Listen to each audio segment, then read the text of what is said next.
এই 10টা কাজের একটাও যদি কেউ করে তবুও ঈমান ভেঙে যাবে, ঈমান বিধ্বংসীকারী বিষয়। তখন আবার তাকে পুনরায় শাহাদা দিয়ে ইসলামে প্রবেশ করতে হবে, মুমিন হতে হবে, ঈমানদার হতে হবে।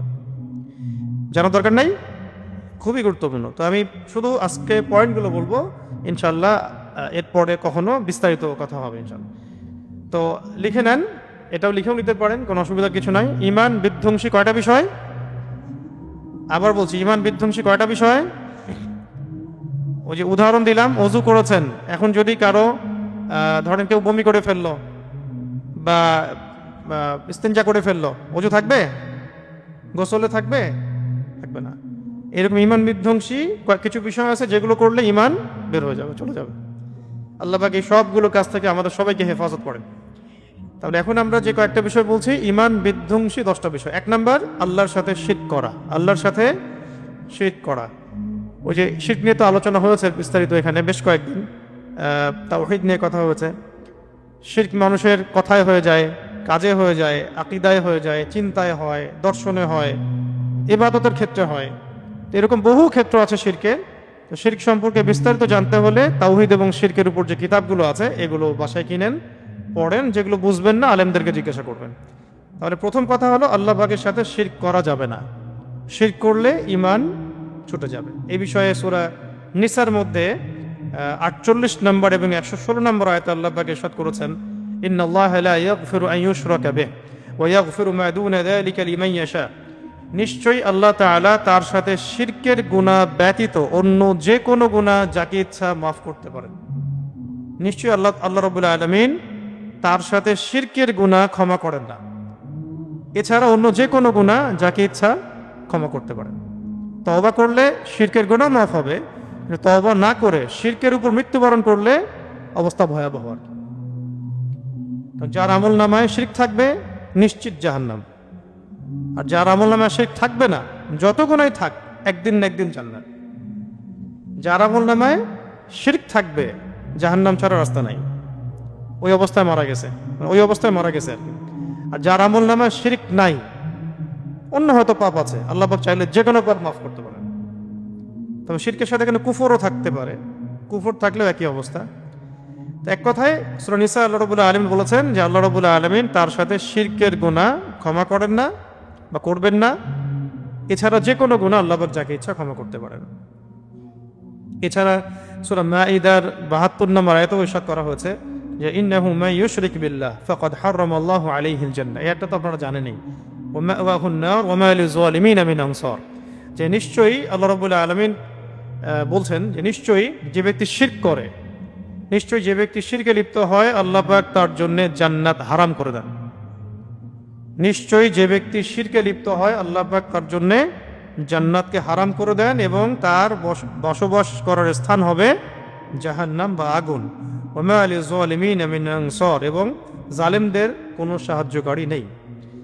তো এই শিরকের অনেক প্রকারভেদ আছে, এগুলো নিয়ে ইনশাআল্লাহ পরে কখনো বিস্তারিত কথা বলবো। এর আগেও বলা হয়েছে। তো মনে রাখবেন, মানুষের কথায় শিরক হয়ে যায়, কাজে শিরক হয়ে যায়, চিন্তায় শিরক হয়, আকীদায় শিরক হয়, ইবাদতের মধ্যে শিরক হয়। এছাড়াও গোপন শিরক বা রিয়া, খফি, শিরকুল খফি, এগুলো শিরকের অন্তর্ভুক্ত। এটা হলো 1 নাম্বার, ঈমান বিধ্বংসী 10টা বিষয়। প্রথমটা হলো আল্লাহর সাথে শিরক করা। 2 নাম্বার, আল্লাহ এবং বান্দার মাঝে মধ্যস্থতাকারী স্থাপন করা। আল্লাহ এবং বান্দার মাঝে মধ্যস্থতাকারী স্থাপন করা। আবার বলছি যে আল্লাহ এবং তার বান্দার মাঝে ওই যে তৃতীয় কোনো পক্ষকে দাঁড় করানো। যেমন আবু জেহেলদের যুগে চলে যান, আবু জেহেলরা বলতো কি, আবু জেহেল, আবু লাহাব, উতবা সাহেব, তারা বলতো যে মা না'বুদুহুম ইল্লা লিয়ুকাররিবুনা ইলাল্লাহি যুলফা।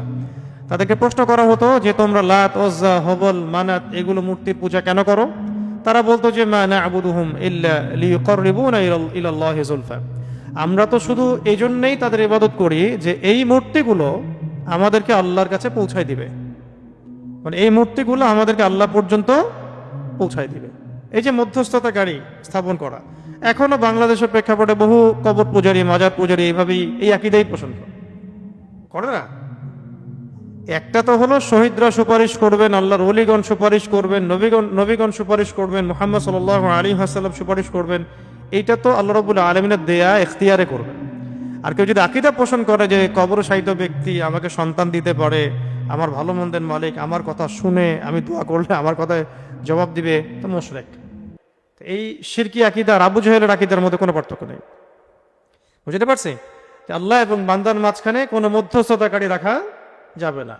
শুধু আল্লাহ এবং বান্দার মাঝখানে আছে নবী সাল্লাল্লাহু আলাইহি ওয়াসাল্লাম এবং তার আদর্শ। এর মধ্য দিয়ে আল্লাহকে পাইতে হবে। সাহাবায়ে কেরামের আদর্শ, তাদের মধ্য দিয়ে আল্লাহকে পেতে হবে। এই হলো বিষয়। এবং আমাদের আকাবির আসলাফদের মানহাজ, এগুলো আমরা ফলো করব। তিন নম্বর হচ্ছে যারা মুশরিক বা কাফেরদেরকে কাফের মনে করে না, যারা মুশরিক বা কাফেরদেরকে কাফের মনে করে না বা তাদের কুফরিতে সন্দেহ পোষণ করে, তারাও ঈমান থেকে বের হয়ে যাবে। ধরেন কোন একজন ব্যক্তি, মুসলমান নামধারী একজন ব্যক্তি যদি মনে করে যে কাদিয়ানীরা আসলে কাফের না, নাউজুবিল্লাহ, এরকম যদি মনে করে তাহলে সেও কাফের, সে ঈমান থেকে চলে গেছে। যদি বলে না আসলে সনাতন ধর্মটা কুফরি না, খ্রিস্টান ধর্ম ওটা কুফরি না, ইহুদি ধর্ম ওটা কুফরি না, মানে ওর কাছে এগুলো ভালো লাগে, তাহলে বুঝেন সেকুলারিজমের মধ্যে থাকার মধ্যে কি বিপদ, কোথায় ঈমান চলে যাচ্ছে বুঝতেই পারছে না। সকালে ঈমানদার আছে, বিকেলে হয়তো কাফের হয়ে গেছে, বিকেলে ঈমানদার ছিল, সকাল হতে হতে কাফের হয়ে গেছে। কেউ যদি মনে করে যে কাফের মুশরিকরা কাফের না, সন্দেহ পোষণ করে যে আসলেই কি তারা কাফের নাকি কাফের না। কেউ যদি মনে করে ইহুদি ধর্মও সঠিক, খ্রিস্টান ধর্মও সঠিক, কথিত সনাতন ধর্মও সঠিক, হ্যাঁ, কমিউনিজমও সঠিক, বা জৈন ধর্মও সঠিক, বৌদ্ধ ধর্মও সঠিক ইত্যাদি, আর ইসলামও সঠিক, এরকমও যদি মনে করে, কাফের, ঈমান থেকে বের হয়ে গেল। কেউ যদি এক কথায় কাফিরকে কাফির মনে না করে, মুশরিককে মুশরিক মনে না করে এবং এতে কোনো সন্দেহ পোষণ করে, তাহলে সেও কাফের হয়ে যাবে। 3 নম্বর বিষয়। 4 নম্বরে আসেন। কি এখন কঠিন লাগতেছে না ইসলাম? হ্যাঁ, এইভাবেই কঠোরভাবে ইসলাম পালন করতে হবে, এর নামই হচ্ছে ইসলাম। ঠিক আছে? 4 নম্বর, আসলে কঠিন তো না, আমাদের সমাজে এটাকে এইভাবেই নর্মালাইজ করা হয়েছে আর কি। এই কারণে আমাদের কাছে মনে হয় যে আমরা কি একটু বেশি কঠোর কথা বলতেছে কিনা। আসলে এটাই হচ্ছে ইসলাম। ইন্না দীনা ইনদাল্লাহিল ইসলাম, এইটাই ইসলাম। ইসলাম এমন না যে মানে আবর্জনার সাথে মিশে সেও একটা অস্তিত্ব রাখে, এমন কিছু না। ইসলাম সবসময় আলো থেকে অন্ধকার আলাদা করে ফেলে, বা মানে অন্ধকার থেকে আলো আলাদা করে ফেলে, নাপাকি থেকে পাক আলাদা করে ফেলে। জগা খিচুড়ির কোনো জায়গা নাই ইসলামের মধ্যে। ঠিক আছে? 4 নম্বর হলো, আচ্ছা তিনটা বলছি না, হ্যাঁ নাকি 4টা বলছি? 3টা। 1 নম্বর হচ্ছে আল্লাহ পাকের সাথে শিরক করলে ঈমান ভেঙে যাবে। 2 নম্বর, আল্লাহ এবং বান্দার মাঝখানে মধ্যস্থতাকারী স্থাপন করলে ঈমান ভেঙে যাবে। এবং 3 নম্বর হচ্ছে যারা কাফের বা মুশরিকদেরকে কাফের মনে করে না, তারাও কি কাফের। 4 নম্বর, এটা আরো কঠিন। এবার তো বলবেন যে বাংলাদেশে মুমিন আছে কয়জন? 4 নম্বর হচ্ছে যারা বিশ্বাস করে যে অন্যের হেদায়াত বা অন্যের দেখানো পথ নবী সাল্লাল্লাহু আলাইহি ওয়াসাল্লামের পথের চাইতেও উত্তম, এবং যারা মনে করে যে আল্লাহ এবং তার রাসূলের বিচার বা হুকুম, আল্লাহ এবং তার রাসূলের বিচার বা হুকুম অপেক্ষা তাদের বিচার বা হুকুম উত্তম, তাহলে তারা কাফের হয়ে যাবে, ঈমান থেকে বের হয়ে যাবে। কি এরকম লোক নাই? যারা মনে করে যে আল্লাহ এবং তার রাসূলের যে হেদায়েত, এর চাইতে তাদের দেখানো পথ উত্তম, এরকম মানুষ নাই? সাংস্কৃতিক অঙ্গনে যান, শিক্ষা অঙ্গনে যান, রাজনীতির মধ্যে যান, অর্থনীতির মধ্যে যান, হ্যাঁ, আরও যে ফিলোসফিক্যাল থটস যেগুলো বাংলাদেশে আছে ওগুলোর মধ্যে যান, দেখেন তাদের আকীদা, দর্শন, কথাবার্তার ধরনগুলো দেখেন। ঠিক আছে? কিন্তু আমি একটা বিষয় আশ্চর্য হই যে এত স্পষ্ট কুফরি করার পরও তাদেরকে কাফের বলতে মিম্বরগুলো থেকে খুব ভয় আসে কেন জানি। মিম্বরের যারা আমানত রক্ষা করেন তারা কেন জানি বলতে চান না যে আসলে এটা কুফরি, বা দিন শেষে তাদের সাথেই ধন্না দেন, তাদের সাথেই লিয়াজু করেন, নাতাত করেন। এই জিনিসটা আমার বুঝে আসে না। আসলে আপনাদের বুঝে আসলে আমাকে বুঝায়েন, সমস্যা নেই। এখানে স্পষ্ট কথা, কেউ যদি আল্লাহ এবং তার রাসূলের বিধানের চাইতে বা দেখানো পথের চাইতে, হেদায়েতের চাইতে নিজেদের দর্শনটাকে বা নিজেদের দেখানো পথকে বেটার মনে করে, শ্রেষ্ঠ মনে করে, তাহলে সেটা ঈমান বিধ্বংসী বিষয়ে বের হয়ে যাবে ইসলাম থেকে।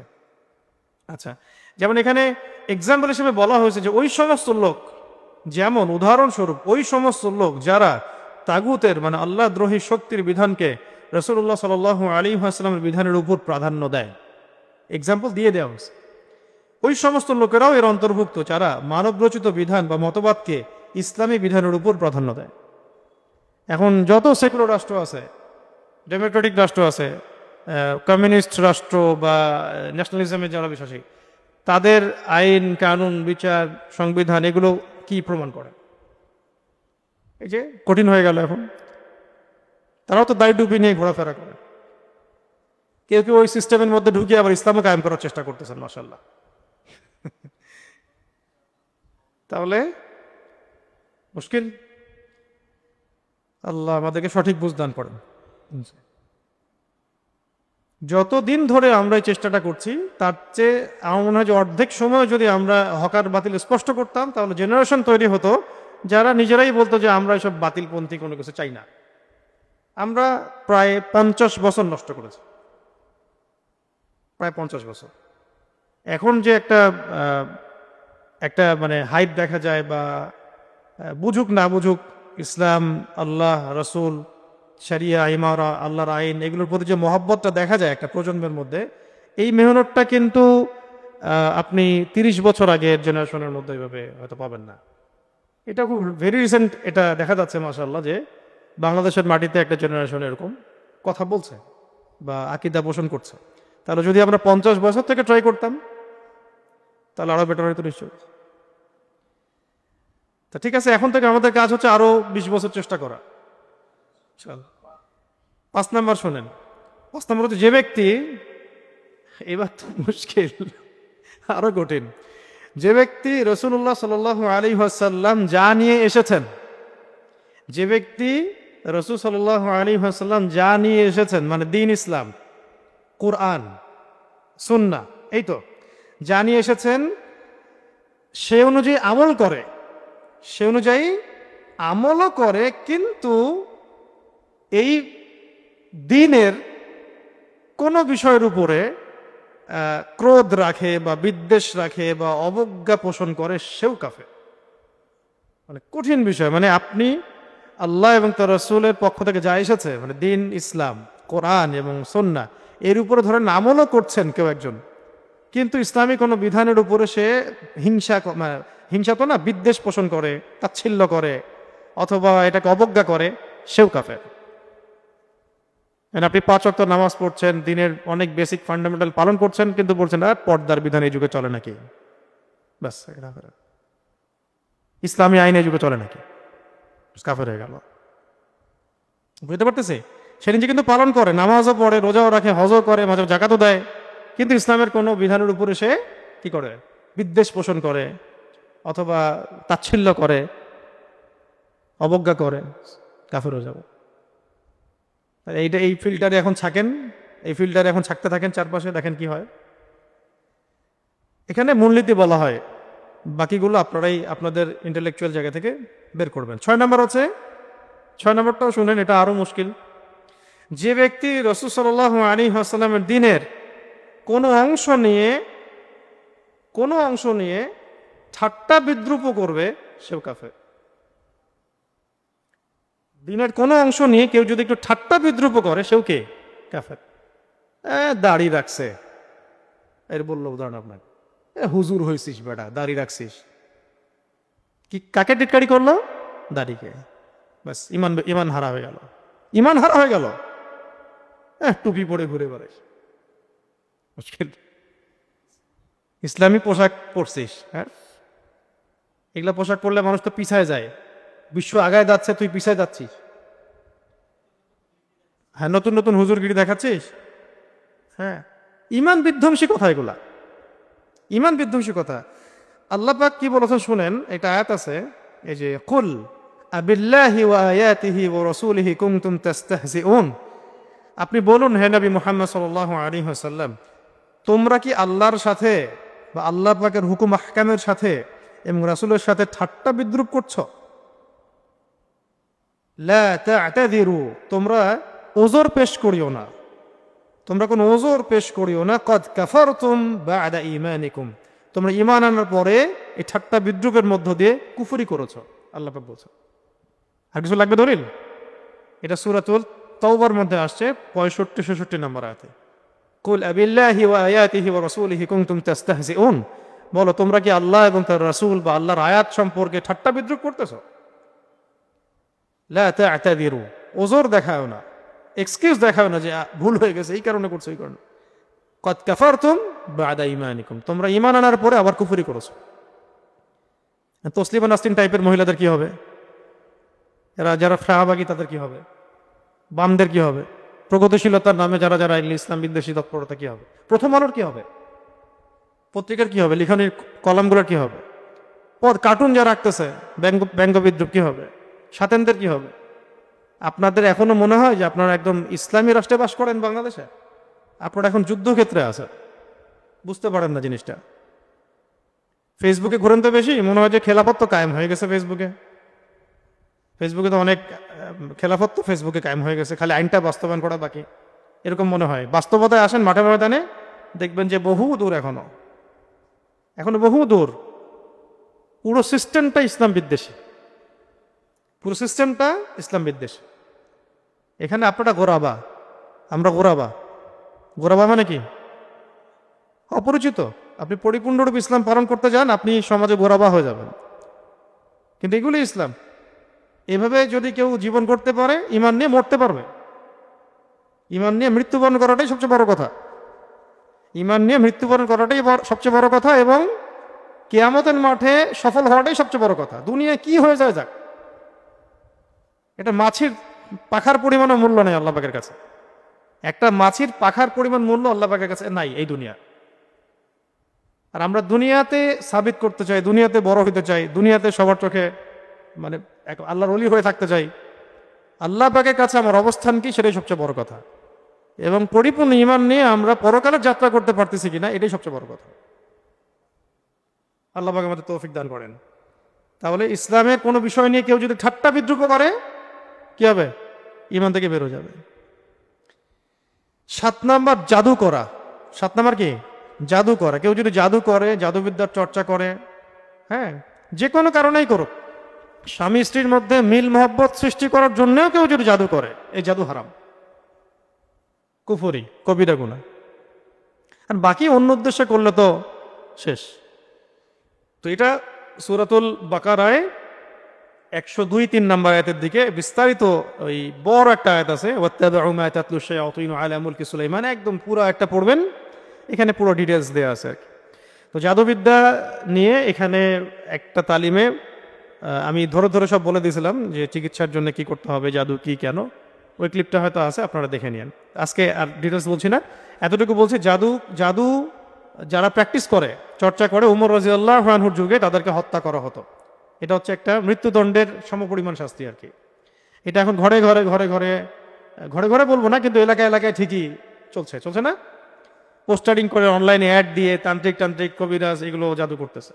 এগুলো থেকে বাঁচতে হলে অবশ্যই কোরআনের সাথে সম্পর্ক রাখতে হবে, ফরজ ওয়াজিব ঠিকঠাক মতো আদায় করতে হবে, পাক পবিত্র থাকতে হবে, নিয়মিত দোয়া দরুদ মাসনুন যে জিকির আজগার এগুলো করতে হবে। ইনশাআল্লাহ আল্লাহ পাক এগুলো থেকে হেফাজত করবেন। ঠিক আছে? 8 নাম্বারটা আরো কঠিন হয়ে যাচ্ছে মনে হয়।